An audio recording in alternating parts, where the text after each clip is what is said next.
Alléluia. Alléluia. Nous bénissons le Seigneur pour ce moment merveilleux. Nous lui rendons grâce. Nous allons bénir maintenant son nom. Nous allons proclamer sa bonté. Nous allons proclamer sa fidélité. Il est fidèle, notre Dieu. Lorsque nous tournons, la Bible dit, lorsque nous tournons nos regards vers lui, nos visages sont rayonnants de joie. Nous ne sommes pas couverts de honte. Amen, amen, amen. Nous allons proclamer sa bonté. Nous allons proclamer sa fidélité. Alléluia. Amen. Alléluia.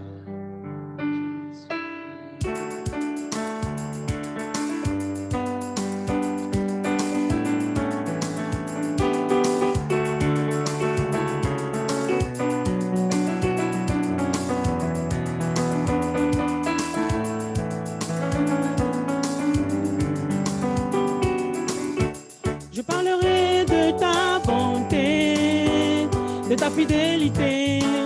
Je dirai toi, toi, toi, ce que tu as fait pour moi. Je proclamerai la gloire de ton nom. Je parlerai de ta bonté, de ta fidélité. Je dirai toi, toi, toi, ce que tu as fait pour moi. Je proclamerai la gloire de ton nom.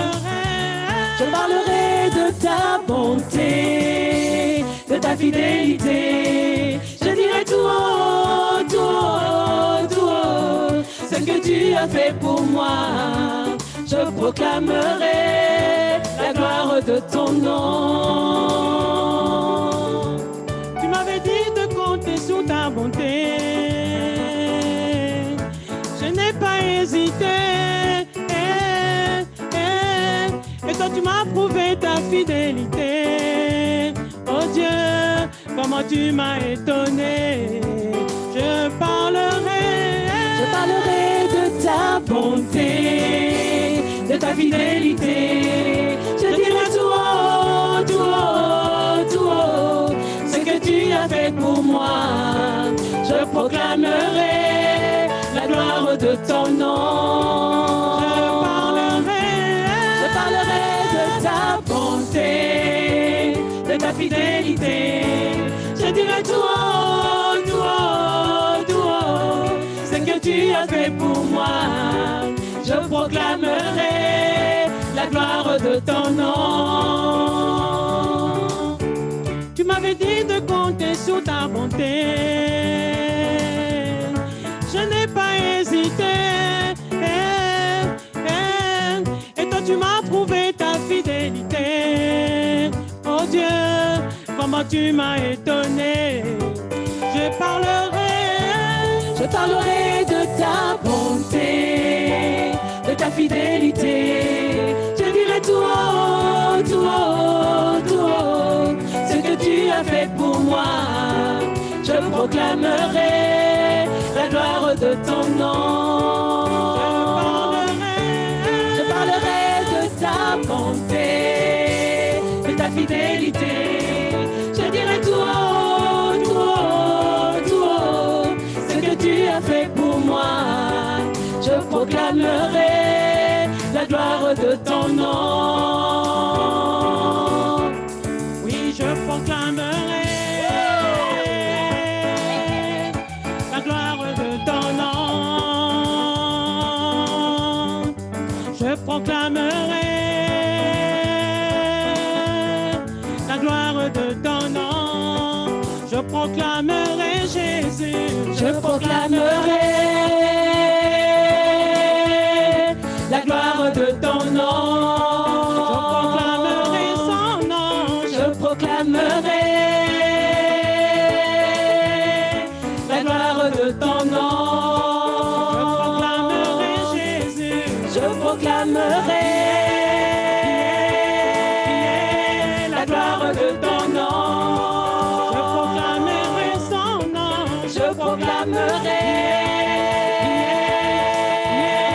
la gloire de ton nom. Je proclamerai Jésus. Je proclamerai la gloire de ton nom. Je proclamerai son nom. Je proclamerai proclamerai la gloire de ton nom. Je proclamerai Jésus. Je proclamerai la gloire de ton nom. Je proclamerai Jésus. Je proclamerai la gloire de ton nom. Alléluia. Alléluia. Nous ne cesserons jamais de proclamer ta gloire, Seigneur. Ta bonté, Seigneur. Ta fidélité. Oh, que ton nom soit béni. Alléluia. Que toute la gloire te revienne, Seigneur. Merci, Seigneur. Alléluia. Amen. Maintenant, nous allons laisser la place à notre bien-aimé qui va proclamer la parole de Dieu et que la gloire de Dieu soit toujours élevée. Amen. Amen. Nous allons prier. Père, nous te disons merci. Merci pour le souffle de vie. Merci pour ta paix. Merci pour ta bonté manifestée de diverses manières. Merci pour la santé encore, je le redis, je le dis, dans cette période si compliquée. Nous à qui tu as permis d'avoir la grâce d'être debout pour te louer ce matin, nous voulons vraiment te dire merci. Père,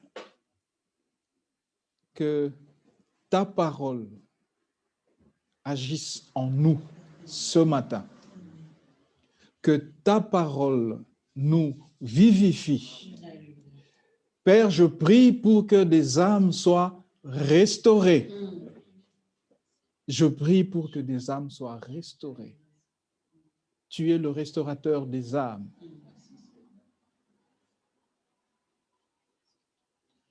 Enseigne-nous à t'aimer, Seigneur.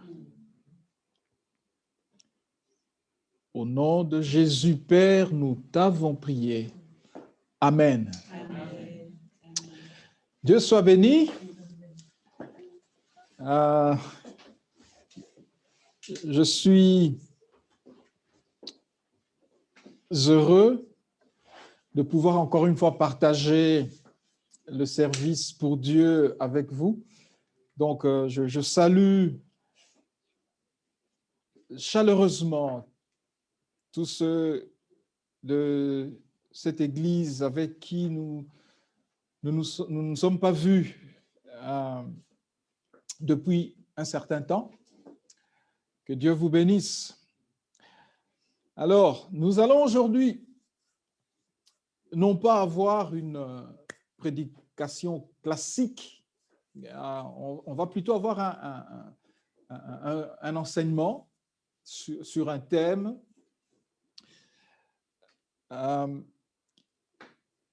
que j'intitule comme ceci: Comprendre la souveraineté de Dieu, étape essentielle pour atteindre la maturité spirituelle.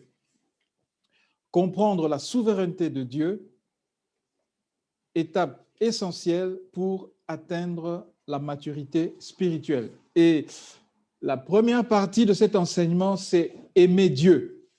Donc, c'est ce que nous allons voir. Alors, j'hésitais un peu entre plusieurs thèmes depuis que je sais que j'apporterai la parole. Ça fait plus d'un mois. J'avais comme ça, j'étais en train de demander à Dieu, à prier, Seigneur, de quoi vais-je parler de ta part? Alors, comme c'est devenu une habitude, chaque fois que, enfin en tout cas c'est la deuxième fois que notre frère Nathanaël prêche avant que je ne passe, j'ai toujours l'impression qu'il a déjà pris quelques éléments que j'avais à l'esprit. Et je me dis, bon,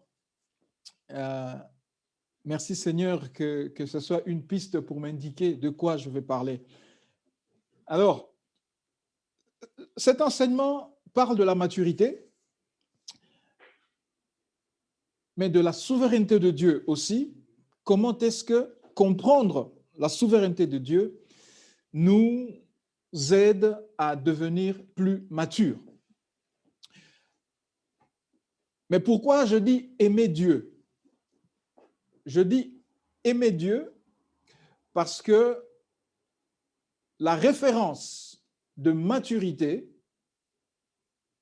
chrétienne consiste en fait à grandir dans l'amour que l'on a pour notre Dieu. Donc, le meilleur repère de maturité, aimer Dieu, puis aimer les hommes. Je nous propose donc de lire dans Matthieu 12, du verset 28 au verset 31. C'est un passage que nous connaissons.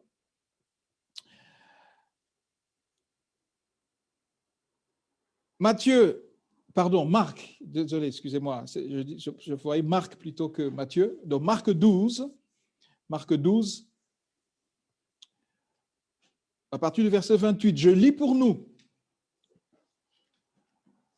Un des scribes qui les avait entendus discuter, donc Jésus était en train de discuter avec plusieurs personnes, dont le groupe de Sadducéens. Ces gens venaient lui poser des questions pour le mettre à l'épreuve. Et pendant qu'ils discutaient donc, un des scribes qui les avait entendus discuter, sachant que Jésus avait bien répondu aux Sadducéens, s'approcha et lui demanda quel est le premier de tous les commandements. Jésus répondit, voici le premier. Écoute Israël, le Seigneur, notre Dieu, est l'unique Seigneur. Et tu aimeras le Seigneur, ton Dieu, de tout ton cœur, de toute ton âme, de toute ta pensée et de toute ta force. Voici le second. Tu aimeras ton prochain comme toi-même. Il n'y a pas d'autre commandement plus grand que cela. Alors, aimer Dieu, c'est en fait la première des choses que Dieu demande. Mais ensuite, aimer les hommes. Si donc, nous nous posons la question de savoir, être mature, un chrétien mature, c'est quoi?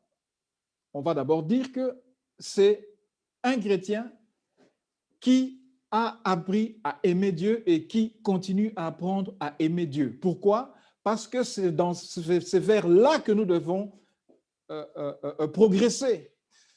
On lui a posé la question de savoir qu'est-ce qui est le plus important de tout ce que tu es en train de nous dire. Qu'est-ce qui est le plus important?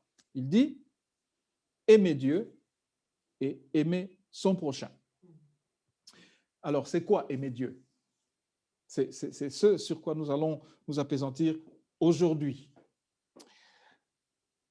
À la prochaine occasion, ça sera certainement pas avant plusieurs semaines, parce que comme vous le savez, je suis toujours entre deux continents.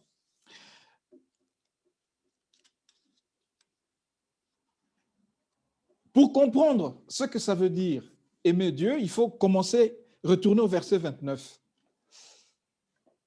Marc 12, 29, on a lu, et là-dedans, il dit que le Seigneur, notre Dieu, est l'unique Seigneur. Dieu commence par là, il dit d'abord qu'il est unique. Donc, en demandant d'aimer, de l'aimer, il précise d'abord qu'il est unique. Nous comprenons donc que aimer Dieu, c'est regarder vers le Dieu unique, pas vers un autre.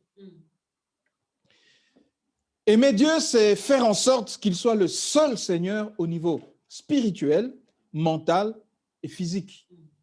Dans notre vie matérielle, Dieu, Dieu.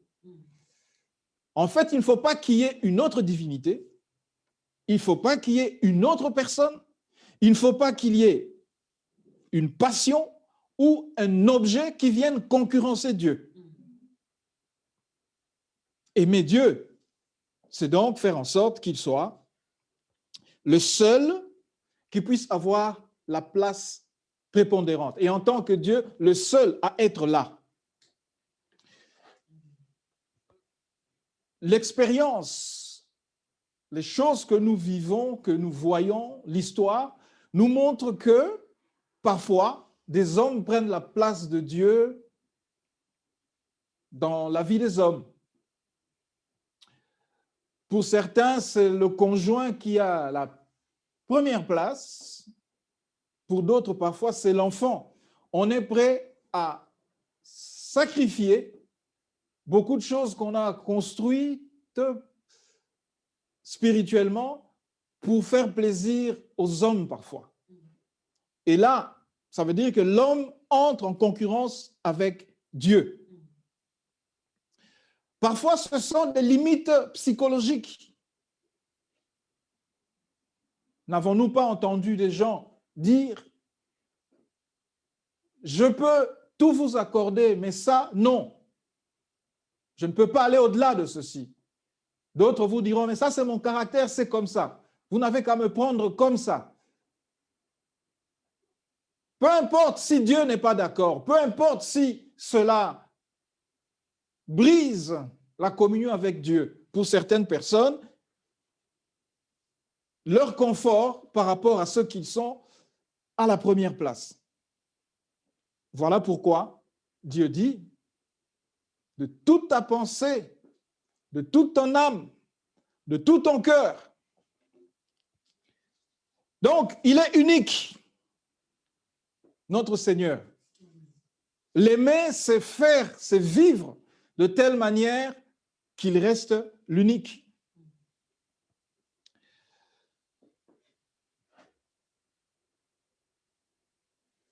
Non seulement il s'agit de considérer d'abord qu'il est unique et de vivre comme tel, mais c'est vraiment faire en sorte que tous les aspects de notre vie, nous puissions lui manifester de l'amour. Que nous puissions lui démontrer qu'il n'y a aucun aspect de nos vies qui échappe à sa seigneurie. Alors il dit de tout ton cœur, de toute ton âme. Vous savez, ce n'est pas évident de distinguer le cœur et l'âme parfois. Parce que parfois lorsqu'on parle de cœur, on est en train de parler des sentiments. Lorsqu'on parle de cœur selon le contexte, on est en train de parler des pensées. Alors, mettons cela ensemble, on va dire, de tout cœur, de toute ton âme, de tout ton cœur, ça c'est le moteur, c'est ce qui nous fait courir. Ce sont nos motivations. Ce qui a tellement de l'importance pour nous et qui nous fait prendre des décisions dans un sens. Alors, Dieu dit, pour l'aimer, il faut qu'il soit le moteur. Il faut que les motivations, les passions qui nous font décider de ce que nous allons faire de nos vies, de notre temps, de nos biens, eh bien que ce moteur-là soit Dieu. En tout cas, que ces passions-là ne puissent pas évacuer Dieu. Qu'elles soient compatibles avec la présence de Dieu dans nos vies. Parce qu'une fois que ce qui nous fait courir, ce qui nous fait marcher, devient incompatible avec la présence de Dieu, alors ces moteurs-là ne sont plus bons. Si de tout cœur, si de toute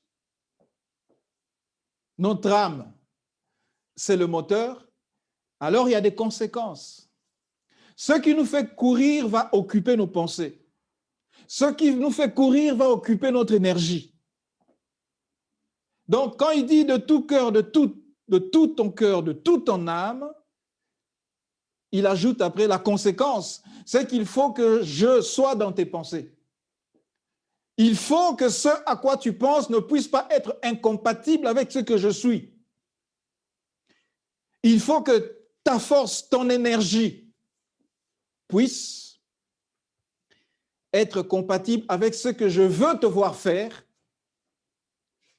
Je veux que tu dépenses ton énergie avec ce qui est compatible avec ma présence dans ta vie. C'est cela, aimer Dieu.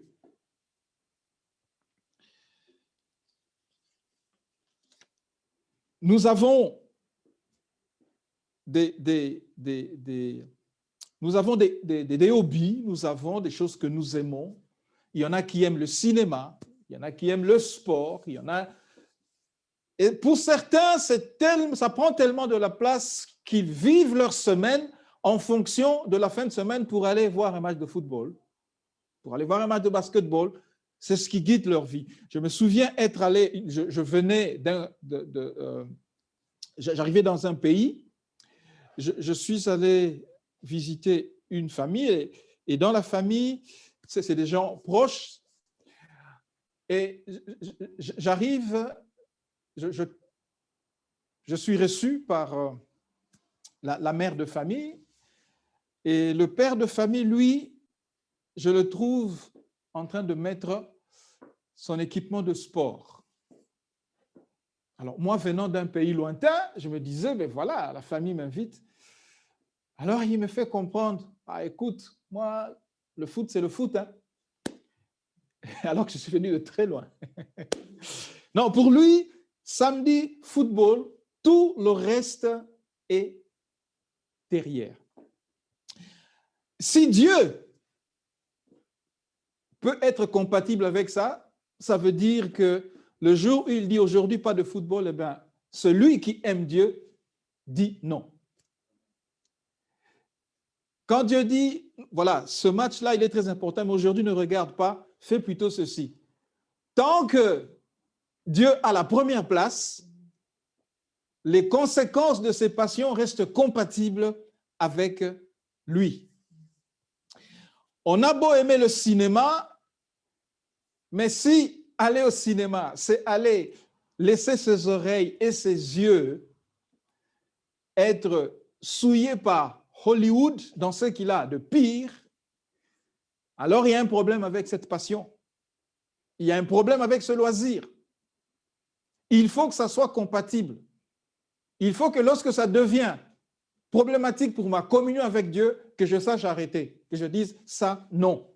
C'est ça, aimer Dieu.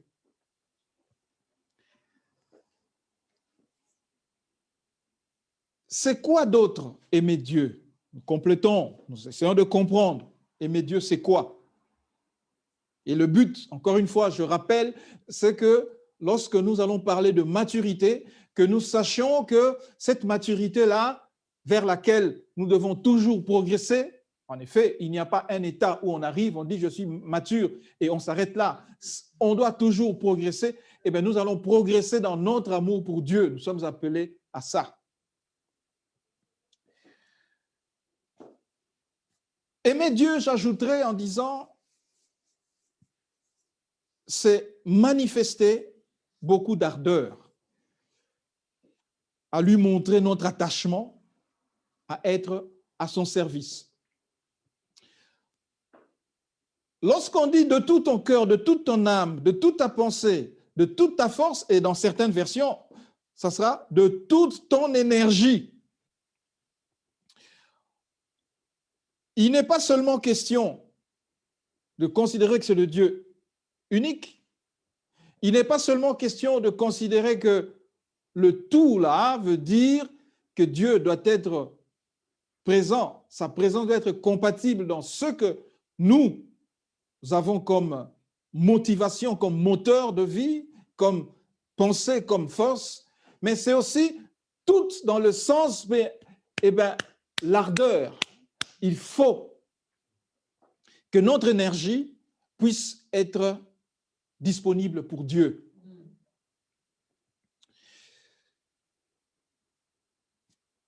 Aimer Dieu, c'est pouvoir lui dire qu'on l'aime. psaume 18, 2, vous allez lire, notez seulement. Dans le psaume 18, 2, on entend David qui dit « Je t'aime, Éternel ». L'homme selon le cœur de Dieu dit « Je t'aime, Éternel ».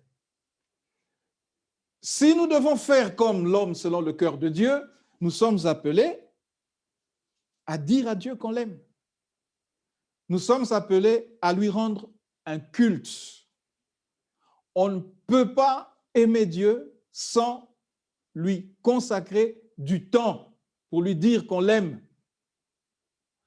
Le nombre de psaumes composés par David nous montre qu'il y consacrait du temps. Il y consacrait du temps. Il y a un homme, Wesley, en fait, ils étaient à deux. Il y avait John et Charles, ils étaient deux frères, des gens qui ont amené le réveil à un moment donné dans le monde anglophone, le Royaume-Uni essentiellement, puis quand même aux États-Unis aussi, mais ça traversait plusieurs continents.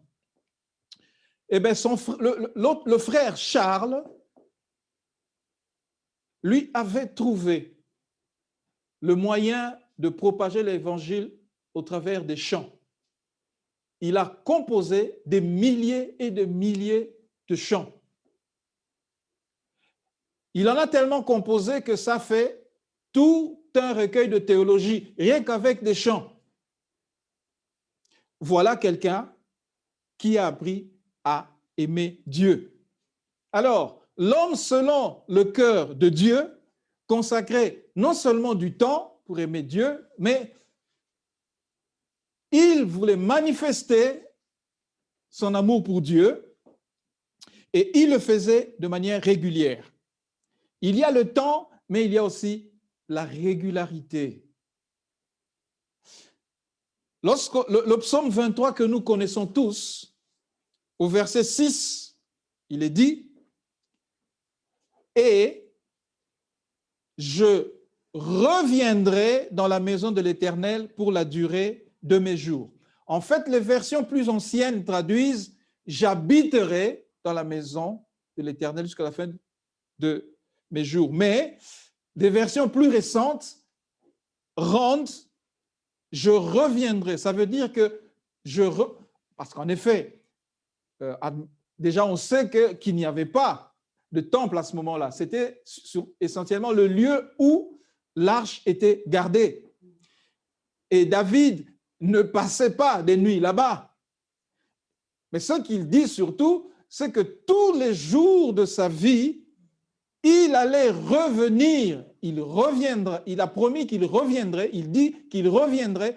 En fait, c'est sa manière de rendre à Dieu l'amour, de rendre à Dieu, à son berger, qui le fait reposer dans des verts pâturages, qui restaure son âme.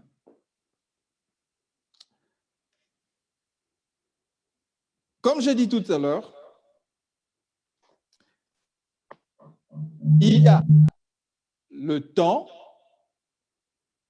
je crois que j'ai un écho, d'accord. Il y a le temps, la régularité, l'ardeur même, et là je précise encore, cette ardeur, le temps que l'on consacre, ça montre qu'on désire Dieu, la régularité, ça montre qu'on veut de Dieu à tout moment, mais il y a aussi la passion qu'on y met. Nous connaissons l'histoire de David, de Samuel chapitre 6, du verset 16 au verset 22. Je demanderai à notre frère de nous amener directement au verset 16. Comme l'arche de l'Éternel, ah oui, il n'est pas entier.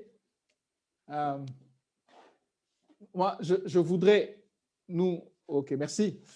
comme l'arche de l'Éternel entrait dans la cité de David, Michal, fille de Saül, regardait par la fenêtre et voyant le roi David sauter et danser devant l'Éternel, elle le méprisa dans son cœur.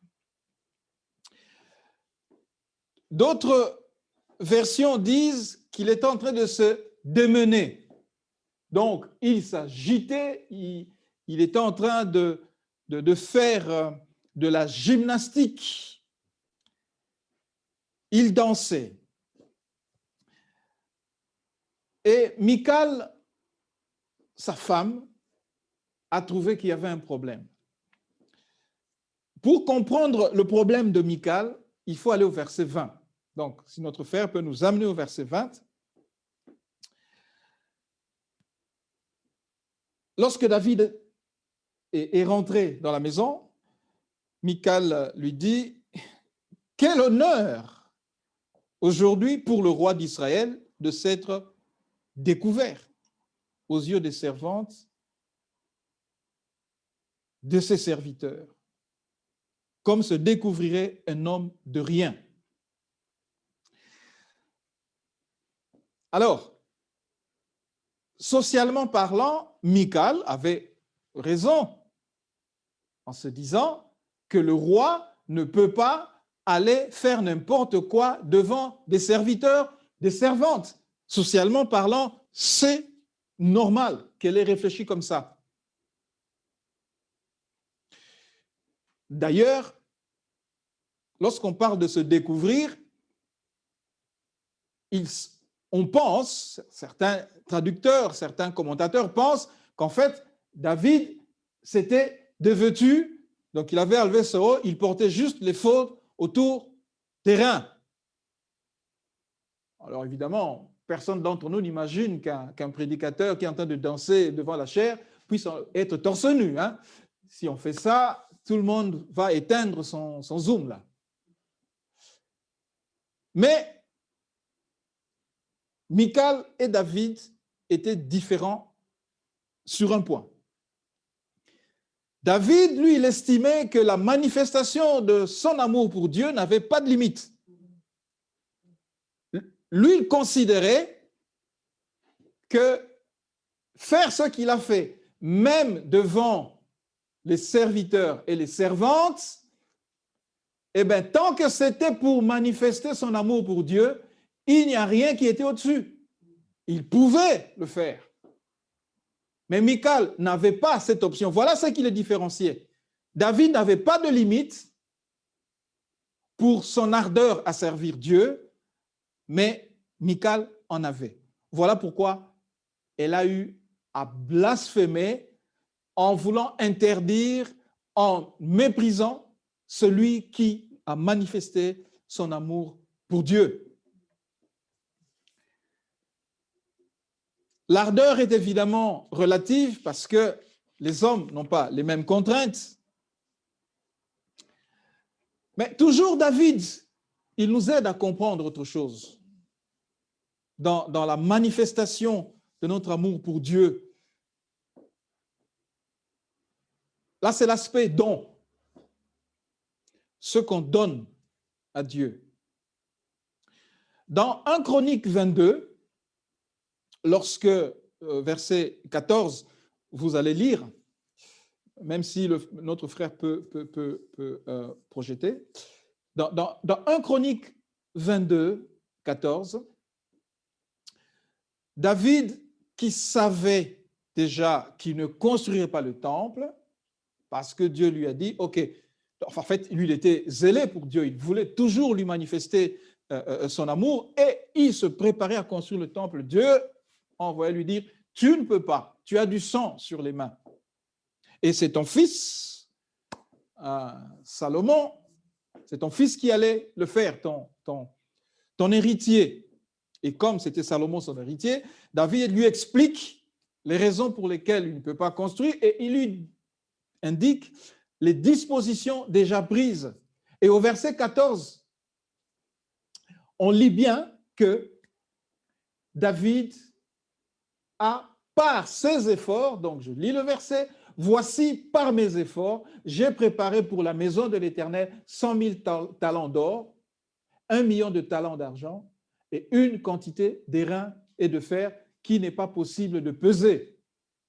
Car il y en a en abondance. J'ai aussi préparé du bois, des pierres, et tu en ajouteras encore. Donc, on souligne ce que dit David. Il a préparé cela par ses efforts. Ça veut donc dire que ça lui a coûté quelque chose. Et nous savons ce que Christ a dit concernant la pauvre veuve qui est venue mettre dans le tronc. Là, c'est Marc 12, 41-44, mais nous allons retenir seulement ceci, que Christ, en parlant d'elle, dit, mais elle a mis de son nécessaire, tout ce qu'elle possédait, tout ce qu'elle avait pour vivre. Alors, ça, c'est l'exemple d'une ardeur maximale. Je donne tout ce que j'ai. Et elle donne ça, pas parce qu'elle attend une bénédiction en retour. Je vous assure, nous sommes dans une époque où tout est fait en fonction de la bénédiction. On dirait que tout le monde s'est donné le mot, enfin, pas tous, je sais qu'il y a des gens qui gardent encore leur lucidité pour expliquer aux gens qu'il faut faire des choses pour Dieu sans attendre en retour, par amour, pour ce que lui a déjà accompli. Nous sommes dans une époque où on nous dit « sois humble parce que tu seras élevé ». On ne dit pas « sois humble pour faire du bien aux gens seulement ». Non. Nous devons être humbles pour être élevés. Nous devons donner à Dieu parce que ça signifie qu'on est en train de semer et on va beaucoup moissonner. Mais je signale, et là, je demande à chacun de nous de prendre sa Bible, de lire les évangiles, de lire les épîtres. Nous allons comprendre, et surtout en regardant Jésus, que Christ n'est pas vraiment dans cette logique où il pousse les gens à faire pour bénéficier des choses matériellement. La logique de Christ était surtout l'éternité. Il y a beaucoup de choses qui sont communiquées aujourd'hui, qui déplacent le curseur, la motivation de ce que nous devons faire pour Dieu vers ce que nous allons avoir en retour matériellement, financièrement et de toute autre sorte. Le problème, c'est qu'une bonne partie de ces argumentations sont basées non pas sur les paroles de Christ, mais c'est basé sur ce que Dieu a dit à Israël dans l'Ancien Testament.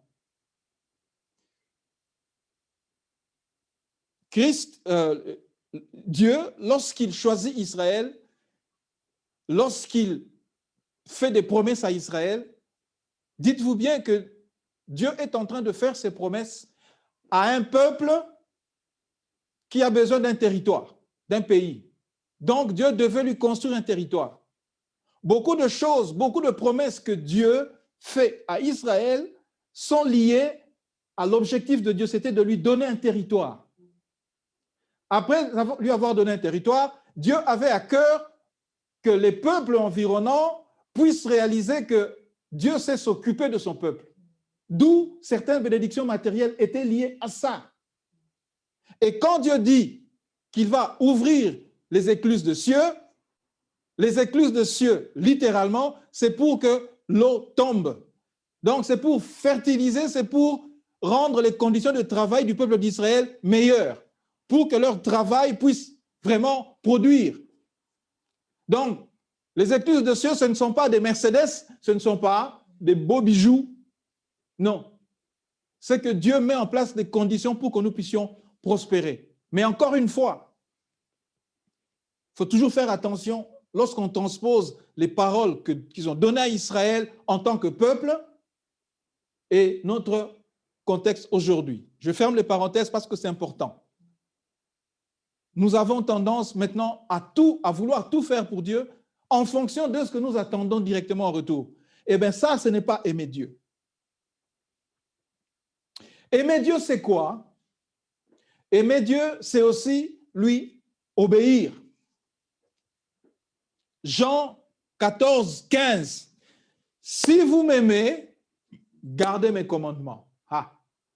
Donc, une manifestation claire et nette de l'amour pour Dieu, eh bien, c'est garder ses commandements. Si on ne garde pas les commandements de Dieu, alors on ne l'aime pas. Il faut demeurer, rester, agir en fonction de sa parole. Là, on est en train de lui montrer qu'on l'aime. Le verset 21 du même chapitre, Jean 14, dit ceci. Celui qui a mes commandements et qui les garde, c'est lui qui m'aime. Donc, s'il y a un échantillon de personnes, eh bien, parmi ces personnes, celui qui aime Dieu, celui qui est approuvé par Dieu, eh bien, c'est celui qui a ses commandements et celui qui les garde. Mais remarquons que garder les commandements est précédé par avoir les commandements. Ce qui nous aide alors à comprendre que la meilleure manière de manifester son amour pour Dieu de ce point de vue, c'est d'abord avoir les commandements. Manifester à Dieu son amour passe donc par étudier la Bible, c'est important. Méditer la parole de Dieu, c'est important. Suivre des enseignements bibliques, c'est important. Et donc, à chaque fois que j'ai l'occasion, je dirais que Dieu bénisse nos frères qui, dans l'Église, apportent l'enseignement aux autres. Ceux qui s'occupent de ce ministère, de l'enseignement, des affermissements, c'est très, très important. Et j'ai déjà constaté que chaque fois que je me retrouve dans un environnement où on donne des enseignements, les mêmes que j'ai suivis il y a de nombreuses années, j'apprends toujours quelque chose de nouveau. Je suis toujours enrichi d'une manière ou d'une autre.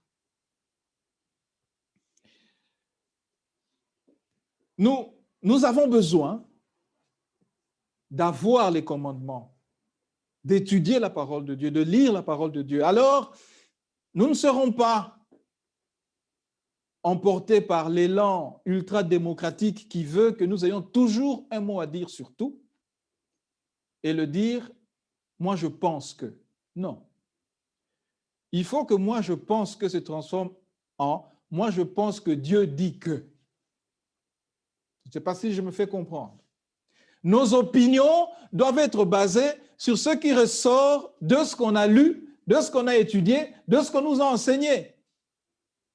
C'est alors qu'on pourra avoir les meilleurs points de vue, entre guillemets. Après avoir eu les commandements, il faut les garder, il faut mettre en pratique. Alors, ce n'est pas toujours simple, mais aimer Dieu passe par là. Voilà, il n'y a pas d'autre chemin. Il faut passer par là. 1 Samuel 15, 22. 1 Samuel 15, 22. L'Éternel trouve-t-il du plaisir dans les holocaustes et les sacrifices, comme dans l'obéissance à la voix de l'Éternel? Voici, l'obéissance vaut mieux que les sacrifices et l'observation de sa parole vaut mieux que la graisse des béliers. Ça veut dire quoi? Ça veut dire que toutes les autres manifestations que nous avons décrites jusque-là, pour être validées, ont besoin de l'obéissance à la parole de Dieu. Et comme je dis, on n'a pas le choix que de passer par là. Nous vivons une période terrible où la religiosité a pris place. Chaque fois qu'il y a un réveil, l'une des choses que l'on remarque, c'est que les vies des gens changent. C'est la transformation des vies qui interpelle, qui pousse à se poser des questions.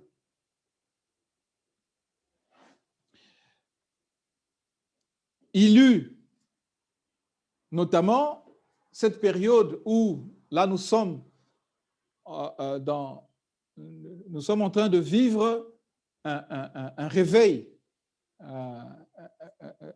renouvelé qui avait commencé dans les années 70, mais on a aussi dans les années 80. Alors, à cette époque-là, le mouvement de renouveau charismatique s'est transformé en un autre mouvement où les églises dites pentecôtistes ont commencé à pulluler dans différentes régions. Et une des caractéristiques à l'époque, c'était que ceux qui rencontrent le Seigneur et qui sont même baptisés dans le Saint-Esprit, donc pour beaucoup d'entre eux qui parlent en langue, ben, cela était accompagné par un mode de vie qui était différent. Donc, qui poussait les gens à s'interroger. Comment ce jeune homme a changé de cette manière? Mais la religiosité s'est tellement installée que le parler en langue est devenu sujet de moquerie. Parce que la crainte de Dieu, elle n'est plus là.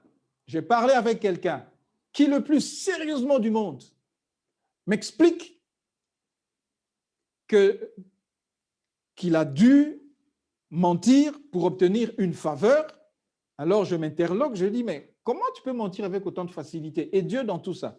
Cette personne se déclare chrétienne, cette personne pense être née de nouveau, peut-être qu'elle est, cette personne va à l'église, cette personne a quitté une ancienne dénomination et se trouve dans ce qu'on appelle l'église église pentecôtiste, église de réveil évangélique. Mais elle m'explique que non, mais Dieu comprend. Si c'est pour mon bien-être, c'est pour une bonne cause. Attention, ne vivons pas dans l'illusion. Ne vivons pas dans l'illusion de croire que puisque Dieu est bon, on peut faire n'importe quoi en se disant Dieu comprend, Dieu pardonne, Dieu comprend mes motivations. Ça peut nous coûter cher. Il faut donc craindre Dieu. C'est ça aussi, aimer Dieu. Aimer Dieu, c'est quoi? Aimer Dieu, c'est aimer les hommes. Mais là, je ne vais pas insister parce que je pense que, en tout cas au niveau de notre Église, nous avons eu la grâce qu'on en ait parlé plus d'une fois les temps passés. Donc là, je vais aller passer rapidement, juste pour dire ceci, que aimer Dieu, c'est aimer les hommes de manière concrète. D'ailleurs, c'est le deuxième commandement, n'est-ce pas? Aimer son prochain. Donc, Marc 12, 31, voici le second, tu aimeras ton prochain comme toi-même. Il n'y a pas d'autre commandement plus grand que cela. Tu aimeras ton prochain. Dans 1 Jean 4, 20, il est dit, si quelqu'un dit « j'aime Dieu » et qu'il haït son frère, c'est un menteur. Car celui qui n'aime pas son frère qu'il voit, comment peut-il aimer Dieu qu'il ne voit pas? Donc, il nous est demandé d'aimer les hommes, mais nos frères en particulier. Nous devons aimer les hommes. La Bible nous recommande de faire du bien à tous les hommes. C'est une recommandation. La Bible nous demande de pratiquer l'hospitalité. Mais Aujourd'hui, l'hospitalité est devenue compliquée. Pas à cause du Covid, non. Parce que avant, c'était déjà le cas. Nous, pentecôtistes, avons développé des réflexes. Donc, pour recevoir quelqu'un dans sa maison, il faut d'abord scanner l'état d'âme de quelqu'un. La Bible dit qu'Abraham a pratiqué l'hospitalité et c'est par hasard, entre guillemets, parce qu'en fait, il ne savait pas que c'était des anges. Donc, il a accueilli des anges sans savoir que c'était des anges. Lui, il a seulement pratiqué l'hospitalité. Mais aujourd'hui, qu'est-ce que nous enseigne pas? Ok? Je suivais un homme de Dieu qui dit, moi, je ne reçois pas n'importe qui chez moi à la maison. Non, non, non, non, je dois... Ok. Mais j'en ai suivi un autre qui a dit, lui, il va dans la rue, il voit un homme qui est plein de pustules, de saleté, il le prend, il l'amène chez lui, il le lave, et cet homme-là devient serviteur de l'Éternel. Aimer Dieu, c'est aimer les hommes concrètement. C'est quoi aimer Dieu? Aimer Dieu, c'est participer à la construction de son Église.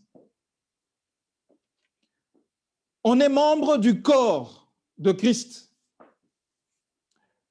Aimer Dieu, c'est aimer Jésus et donc aimer son corps. Je voudrais, pour qu'on puisse le voir plus clairement, voir ce que, comprendre ce que Christ, ce que Jésus a dit à Pierre. Jean 21, 17. Vous connaissez l'épisode, hein? Christ qui demande à Pierre, m'aimes-tu? Et Jean 21, verset 17, c'est la troisième fois. Il lui dit pour la troisième fois, Simon, Jonas, fils de Jonas, m'aimes-tu? Pierre fut attristé de ce qu'il avait dit pour la troisième fois. Qu'il lui avait dit pour la troisième fois, m'aimes-tu? Et il lui répondit, Seigneur, tu sais toutes choses, tu sais que je t'aime. Ok. Alors la réponse, paie mes brebis. Nous comprenons que Jésus est en train de dire à Pierre, à Simon, si tu veux me démontrer que tu m'aimes, occupe-toi de mes brebis. Occupe-toi de ceux pour qui je suis mort, occupe-toi de ceux que j'ai rassemblés. Et Christ dit, paie mes brebis. Je bâtirai mon église. Cette église est le corps de Christ. Si nous aimons la tête, on participe à la bonne santé, on participe à l'épanouissement de son corps. Donc, l'une des meilleures manières de montrer à Jésus-Christ et donc à Dieu notre amour, c'est notre implication à prendre soin de son Église, à contribuer à sa santé, à contribuer à son épanouissement. Je pense qu'on a fait le tour de ce qu'on peut apprendre sur aimer Dieu. Et je dis, grandir en maturité, c'est grandir dans l'amour pour Dieu. Alors, on va rapidement, on va dire que même si nous n'avons pas l'occasion de reparler de ceci dans les mois à venir, mais que chacun de nous ait, on va dire, l'essentiel de ce qui suit le fait d'aimer Dieu. Donc, cet enseignement, c'est vraiment savoir comment, en comprenant la souveraineté de Dieu, que cela puisse nous aider à grandir en maturité, mais maintenant, nous savons que grandir en maturité, c'est lié, c'est lié au fait d'aimer Dieu. Alors, qu'est-ce donc la maturité chrétienne? On va commencer, avant d'y répondre, par voir ce que la maturité n'est pas. En fait, l'immaturité. On dit de quelqu'un d'immature lorsque il est dans un état qui est comparable à un état d'enfant. OK?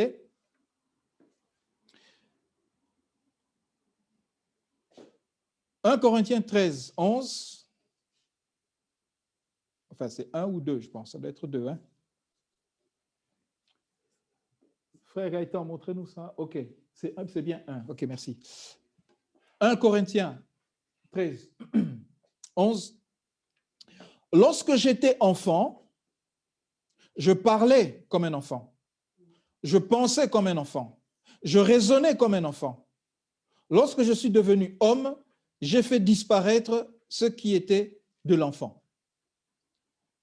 Donc, l'enfant, celui qui est immature, a des caractéristiques telles que, si on les a, c'est qu'on est dans l'immaturité, du moins par rapport à certains aspects.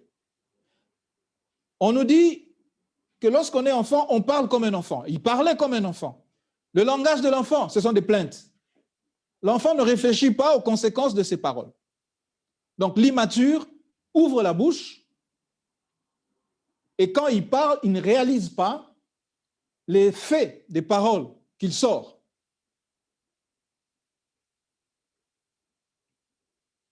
Comme un enfant, l'immature se plaint.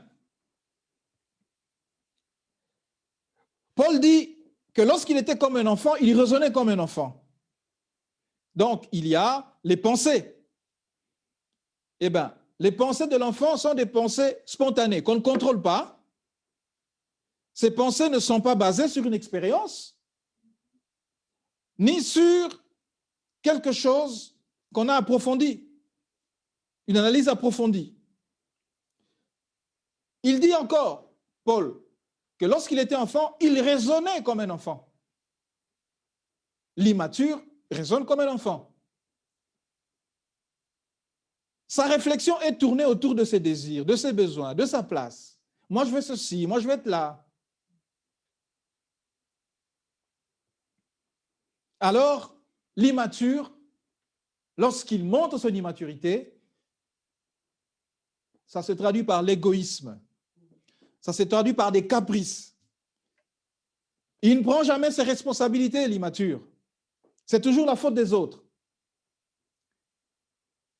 L'immature veut se faire remarquer. Regardez-moi, quand vous ne l'avez pas vu, il est malheureux. L'immature n'accepte pas les critiques. Il pleurniche. Tous les parents savent comment est-ce que les enfants en bas âge, lorsqu'on les a réprimandés, parfois ça se transforme en larmes. L'immature ne supporte pas la douleur, il aime le confort, ce qui est facile. L'endurance ne fait pas partie de ce qu'il recherche, de ce qu'il peut supporter. Tout est bon tant que ça procure encore du plaisir, tant qu'on est dans le confort. Quand ça devient de plus en plus compliqué, l'enfant arrête, l'immature arrête. Mais le mature, c'est continuer.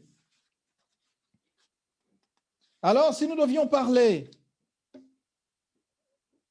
de la maturité chrétienne,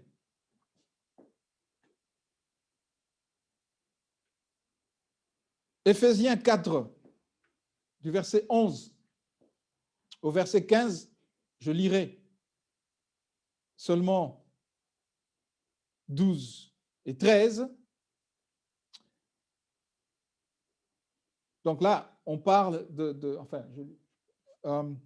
on parle des ministères qui sont donnés. Et le but c'est quoi? Verset 12.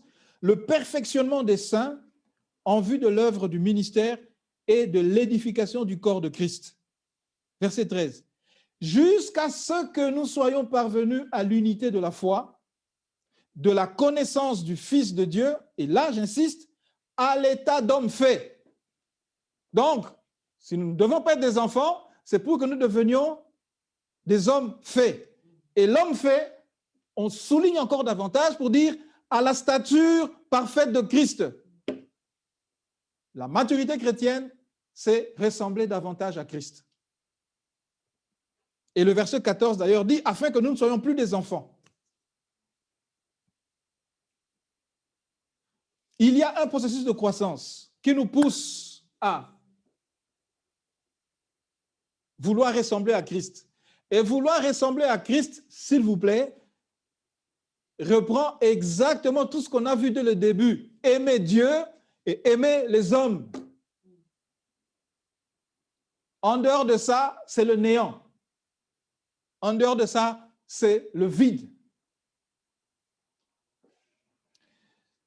Qu'est-ce donc la maturité chrétienne?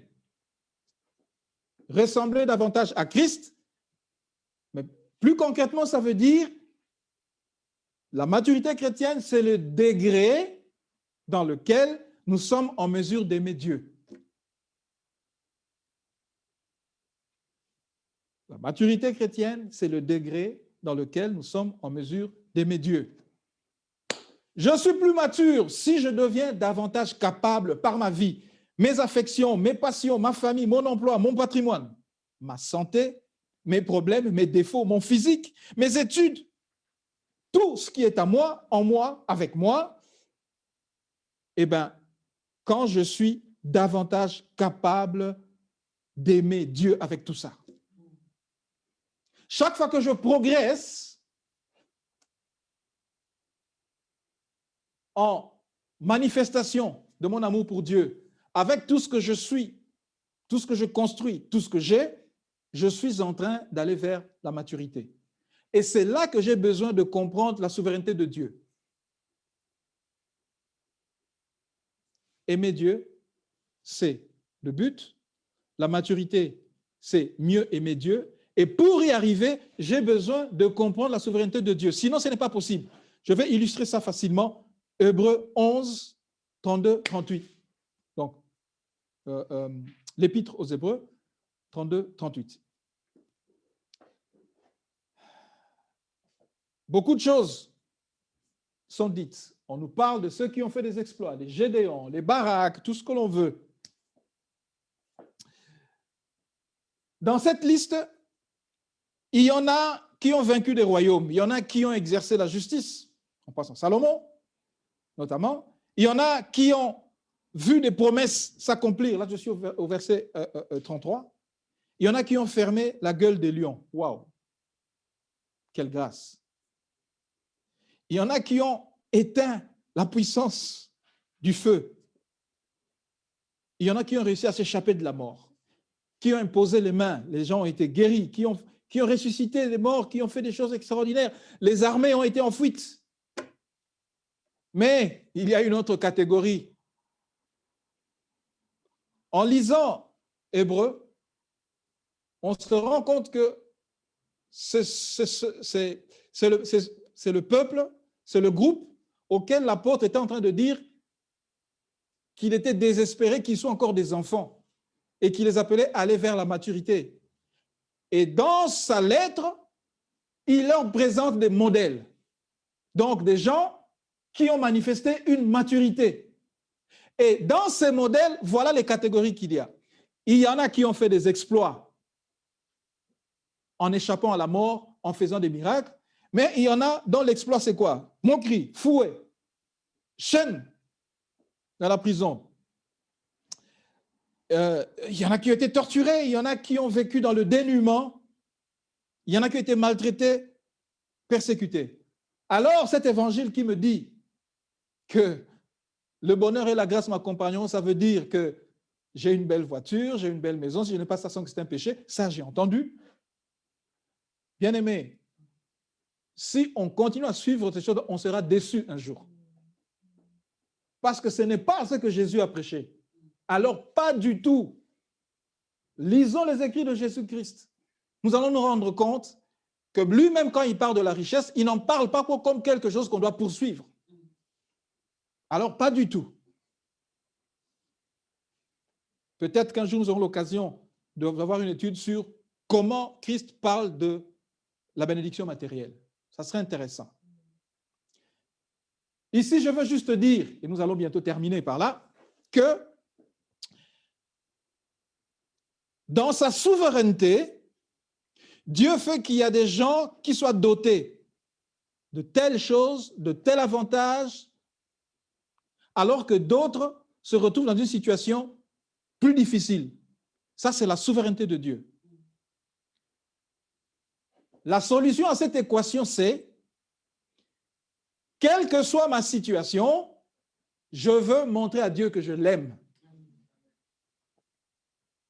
Je veux montrer à Dieu que je l'aime. Celui qui est né avec une malformation, va peut-être subir des moqueries parce qu'il est différent, mais ce que Dieu attend de lui, c'est que le jour où ils vont se rencontrer, qu'ils lui disent, Seigneur, voilà comment, avec mon infirmité, j'ai glorifié ton nom.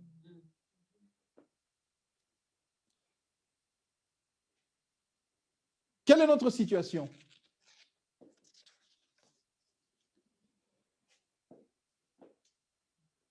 Nous allons davantage comprendre, lorsqu'on va continuer, parler de la souveraineté de Dieu, montrer que nous avons vraiment besoin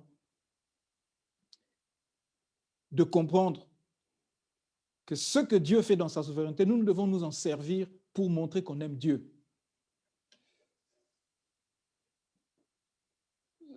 Je pense à ce frère qui a vécu comment la beauté d'une jeune fille pouvait être mise à la gloire de Dieu. Ce frère, c'est quelqu'un avec qui on a cheminé dans le Seigneur. Il avait un jeune frère aussi. C'était ce qu'on appelle un coureur de jupons. Un jour, il rencontre une sœur que je connais aussi d'ailleurs. Et ils ne se connaissaient pas à ce moment-là. Il commence à lui faire la cour, il lui demande « où tu vas ?» Enfin, voilà ce qu'on dit en règle générale dans ces cas-là. Alors, cette fille-là, c'était une sœur en Christ. Elle lui dit « Ah, oui, oui, je veux bien. » Il lui demande « Où tu vas ?» Elle lui dit « Tu veux savoir où je vais? Ben, suis-moi. » Alors, le garçon, dans son jeu de séduction, continuait. Et puis, ils entrent au lieu de prière où allait la fille. Le message a été tellement percutant que ce garçon, sa vie a commencé à changer à partir de ce moment-là. Il rentre chez lui à la maison, son jeune frère constate qu'il y a quelque chose qui ne tourne pas rond. Mon frère a changé. Il demande à son frère, qu'est-ce qui se passe? Pourquoi tu as changé comme ça? Et où tu vas? Tu veux savoir où je vais? Suis-moi. Il a amené son frère et son frère est arrivé, lui aussi s'est accroché au Seigneur. Les deux sont encore aujourd'hui en train de servir Dieu. Voilà comment le physique de quelqu'un, au lieu de servir à trop glorifier son moi, mais on s'en sert pour montrer à Dieu qu'on l'aime. J'aimerais que nous puissions prier, faire 3 prières. Seigneur, apprends-moi à mieux t'aimer. Seigneur, rends-moi plus mature. Seigneur, révèle-moi la sagesse qui siège dans ta souveraineté. Alléluia. Oh, ma prière est que nous soyons transformés, que chacun de nous fasse un progrès. Que chacun de nous fasse un progrès, soit dans l'amour pour Dieu, soit dans la maturité, ou encore que chacun comprenne et dise, Seigneur, enseigne-moi ta souveraineté. Enseigne-moi les bénéfices de ta souveraineté. Prions, bien-aimés. Alléluia. Gloire à ton nom, Seigneur Jésus. Tu es merveilleux. Tu es extraordinaire. Alléluia. Alléluia.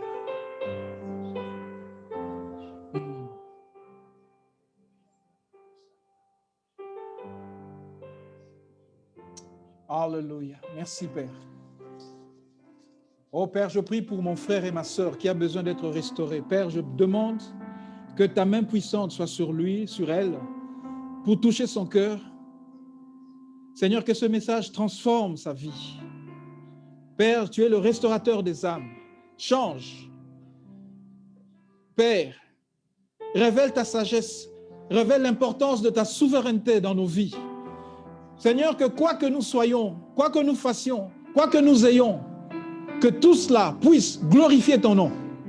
Père, s'il te plaît, enseigne-nous à être des acteurs de notre amour pour toi, en mettant nos âmes, nos cœurs à ton service. Seigneur, que nous participions à l'édification de l'Église. Seigneur, que nos attitudes, nos réactions, nos actions puissent être conformes à la santé et à l'épanouissement de ton Église. Seigneur, rends-nous matures, s'il te plaît.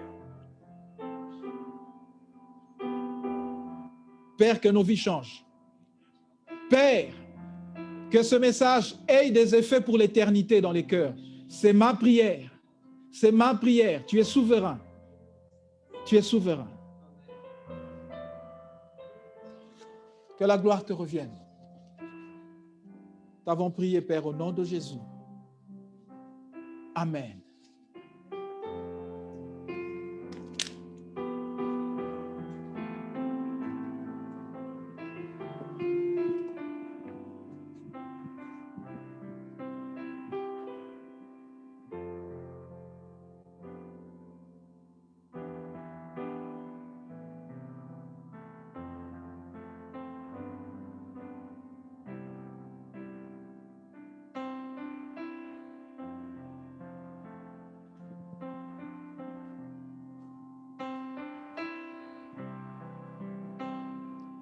Merci Seigneur. Nous remercions le Seigneur de tout cœur pour cette bonne parole qu'il nous a donnée et nous savons qu'il est capable de faire toutes ces choses en nous. La Bible dit que c'est lui qui produit en nous le vouloir et le faire et cela ne vient pas totalement de nous. Il suffit simplement que nous soyons à sa disposition et son Saint-Esprit fait ce travail dans notre cœur. Et je voudrais vraiment que nous puissions élever ce cantique au Seigneur en disant « Je veux rester près de toi, de tout mon cœur.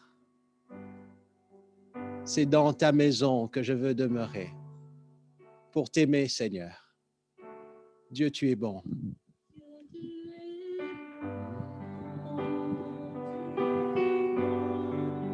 Juste et parfait, nous venons vers toi.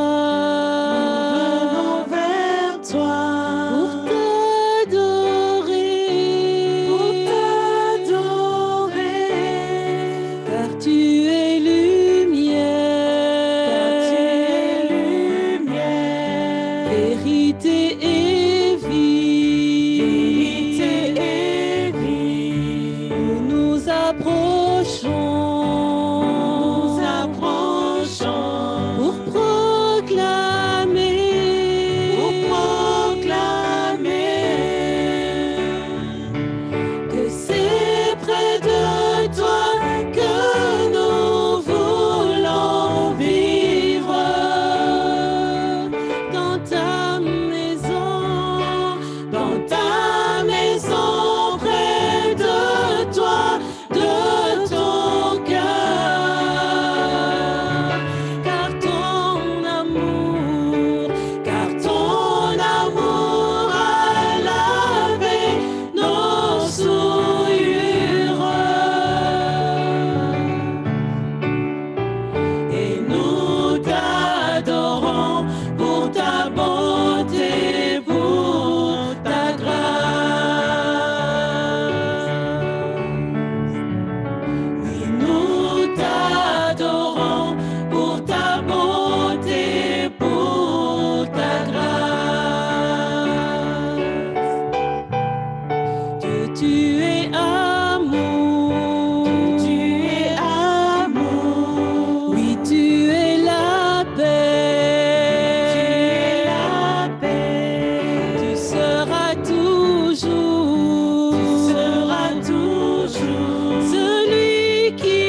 Alléluia. Le Seigneur est vraiment digne de nos louanges. Il est digne que nos cœurs soient complètement à lui. Et j'aime beaucoup, beaucoup, beaucoup ce cantique qui est un étalement de l'état de notre être selon ces paroles que nous avons entendues. Que le Seigneur soit vraiment loué. Je voudrais que nous puissions rendre grâce vraiment au Seigneur en clamant où nous sommes dans nos maisons. Merci Seigneur. Merci pour ta grande bonté. Merci pour ta souveraineté. Merci pour ton amour. Amen.